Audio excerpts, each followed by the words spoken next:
right, well, now that you know a little more about Delta Preventions, we're going to talk about our project, which was restructuring the way that they do their training. So the reason that we chose this was because we felt like a lot of us walked out of training, one, not feeling like it was efficient and feeling like we might have learned a lot already in class. So we wanted to really break down the timeline of what that looks like and make sure that all of us feel better equipped to step into our sites and actually know what we're going to be talking about. We also wanted to incorporate training about trauma-informed care and also how to develop your own sense of cultural competency, because we know from this class learning how important that is when we're working in this type of field. So we wanted to incorporate that in the training as well.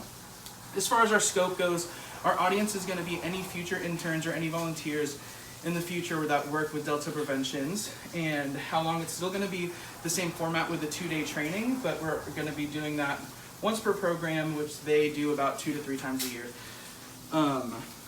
As far as the actual product that we made, we ended up making an entire lesson plan. We're going to go ahead and pass that around the class so everyone gets a chance to look at it. But the key components we have are our objectives, we have our materials, and we did time breakdowns for what every hour is going to look like for the training, as well as different activities that we're going to incorporate. And one of the activities I already talked about is going to be that cultural competency discussion panel.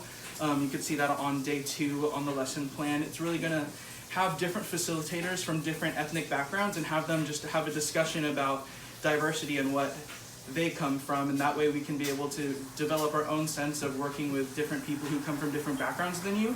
So we think that's really important. So that's pretty much what our final product was. I'm going to hand it over to Lexi, who's going to go over our objectives.